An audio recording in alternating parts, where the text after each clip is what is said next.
اللہ تبارک و تعالیٰ قرآن مجید میں ارشاد فرماتا ہے وما قتلوہ وما صلبوہ ولکن شبہ لہم، اور نہ تو ان لوگوں نے حضرت عیسیٰ علیہ السلام کو قتل کیا، وما صلبوہ، اور نہ انہیں سولی پر چڑھایا،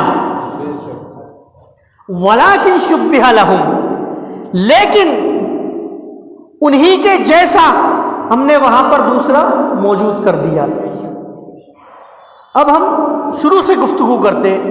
حضرت عیسیٰ علیہ السلام کی والدہ محترمہ حضرت مریم رضی اللہ تعالی عنہ، حضرت مریم رضی اللہ تعالی عنہ کی شان یہ ہے کہ آپ نے حضرت عیسیٰ علیہ السلام کو بغیر والد کے پیدا فرمایا، بغیر والد کے پیدا فرمایا۔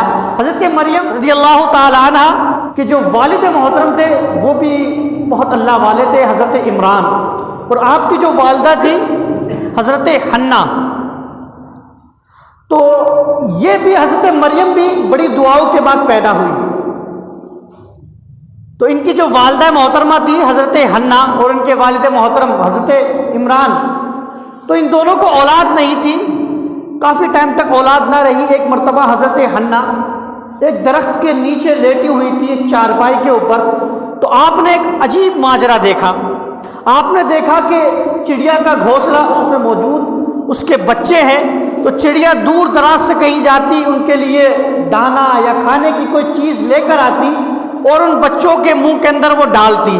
جب اس چیز کو حضرت حنا نے دیکھا تو آپ کے دل میں ایک تڑپ پیدا ہوئی، ایک درد پیدا ہوا، اور رب کی بارگاہ میں عرض کیا پروردگار تو تو بڑا مالک ہے، تو تو خالق ہے، تو تو رازق ہے، تو تو جو چاہے کرنے پر اور جو تو چاہے کر سکتا ہے۔ اے پروردگار تو نے پرندوں کو بھی اولادیں دی، تو نے درندوں کو بھی اولادیں دی، تو نے چرندوں کو بھی اولادیں دی، تو نے دنیا کی ہر شے کے اندر جو جاندار چیزیں ہیں ان کو اولادیں دی۔ اے پروردگار تو نے مجھے بے اولاد کیوں رکھا؟ میں تیری بارگاہ میں عریضہ پیش کرتی ہوں پروردگار مجھے بھی اولاد عطا فرما۔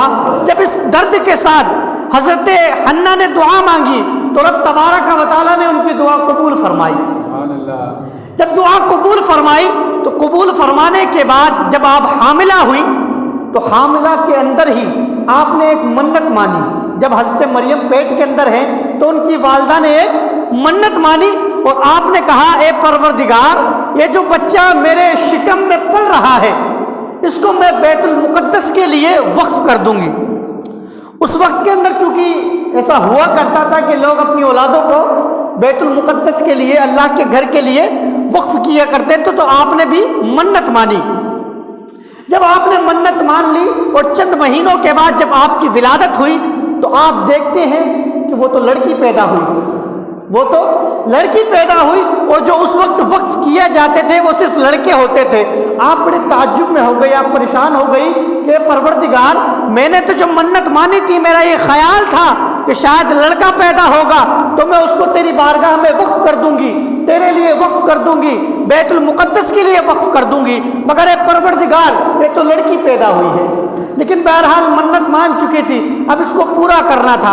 اب دو روایتیں ملتی ہیں، ایک روایت تو یہ ملتی ہے کہ آپ کو بچپنے کے اندر ہی بیت المقدس میں بھیج دیا گیا، اور دوسری روایت یہ ملتی ہے کہ جب آپ باشعور ہوئی، جب آپ بالغ ہوئی، جب آپ عقل مند ہوئی تو اس کے بعد وچار کیا گیا کہ اب ان کو بیت المقدس کے اندر بھیجا جائے۔ لیکن وہاں پہ کیسے بھیجا جا سکتا تھا؟ تمام کے تمام لڑکے وہاں موجود تھے، بزرگ وہاں موجود تھے، تو ایک تدبیر سوچی گئی۔ انہوں نے کہا کہ وہاں پہ اگر کوئی بزرگ ہو تو ان کی کفالت کے اندر ان کو چھوڑ دیا جائے۔ تو جب یہ والی بات آئی تو بہت سے جو بزرگ تھے وہ سب تیار ہو گئے کہ ہم اس کی کفالت کریں گے، ہم ان کو اپنے پاس رکھیں گے، ہم ان کی دیکھ بھال کریں گے۔ تو جب زیادہ لوگ ہو گئے تو پھر وہاں پر قرعہ اندازی کی گئی، جیسے ہمارے یہاں لاٹری ڈالی جاتی نا، کچھ لوگوں کے نام لکھ کے لاٹری ڈالی جاتی، جس کی کھل گئی اس کو پیسہ دے دیا جاتا ہے۔ تو اسی طریقے سے وہاں پہ قرعہ اندازی کری گئی، تمام لوگوں کے نام لکھے گئے، نام لکھ کر جب ڈالے گئے تو اس کے اندر حضرت زکریا علیہ السلام کا نام نکلا۔ سبحان اللہ۔ اب زکریا علیہ السلام کون ہے؟ زکریا علیہ السلام حضرت مریم کے خاص خالو ہیں، سب سے پہلے تو وہ نبی ہے، پھر ان کی رشتہ داری بھی نکل گئی کہ وہ آپ کے خالو ہے، تو ان کی کفالت کے اندر انہیں دے دیا گیا۔ تو وہاں پر حضرت مریم کو جو سب سے اوپر کمرہ تھا اس کمرے کے اندر رکھ دیا گیا، اور حضرت زکریا علیہ السلام آپ کی کفالت کر رہے تھے۔ آپ کے لیے صبح و شام آتے اور کھانے کا پروگرام کر کے جو کھانے کی چیزیں ہوتی ان کو وہ دے کر چلے جاتے۔ ایک مرتبہ ایسا ہوا کہ آپ کسی کام سے دور چلے گئے اور آنے میں تاخیر ہو گئی۔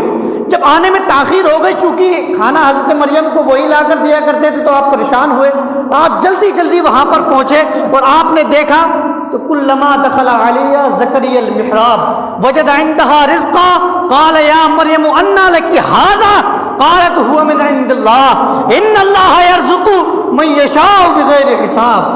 حضرت زکریا علیہ السلام جب محراب میں داخل ہوئے تو دیکھتے ہیں کہ وہاں پر پھل موجود ہے، سبحان اللہ، کھانا ان کے علاوہ کوئی نہیں لاتا تھا، حضرت زکریا علیہ السلام ہی لایا کرتے تھے۔ تو وہاں پر جب دیکھا تو وہاں پر پھل موجود ہے، اور پھل بھی ایسے کہ جو بے موسمی ہے، موسم نہیں ہے ان پھلوں کا، جیسے ابھی آم کا تربوز کا موسم نہیں ہے، لیکن آپ دیکھیں تو تعجب کریں گے کہ یار اس کو تو موسم بھی نہیں ہے، یہ بغیر موسم کے کیسے آ گیا؟ تو اس وقت تو یہ محال ہی تھا، آج تو خیر ہو جاتا ہے ادھر ادھر کر کے، لیکن اس وقت نہیں ہوا کرتا تھا۔ تو جب بے موسمی پھل انہوں نے دیکھے تو پوچھا کہاں سے آیا؟ قالت هو من عند اللہ، انہوں نے کہا یہ تو میرے پروردگار کے ہاں سے آیا، سبحان اللہ۔ اور ان اللہ یرزق من یشاء بغیر حساب، جسے اللہ چاہتا ہے بغیر حساب کتاب عطا فرماتا ہے، بغیر حساب کتاب عطا فرماتا ہے۔ جب اس چیز کو حضرت زکریا نے دیکھی، اب آپ دیکھیے، ہنالک دعا زکریا ربا قال رب هب لي من لدنك ذرية طيبة انك سميع الدعاء۔ حضرت زکریا علیہ السلام نے وہیں پر کھڑے ہو کر دعا مانگی، وہیں پر کھڑے ہو کر دعا مانگی، اور آپ نے کہا پروردگار مجھے نیک اولاد عطا فرما، مجھے نیک اولاد عطا فرما۔ اللہ تبارک و تعالی نے حضرت زکریا کی دعا قبول فرمائی، زکریا کی دعا قبول فرمائی اور انہیں اولاد عطا فرمائی، حضرت یحییٰ علیہ السلام۔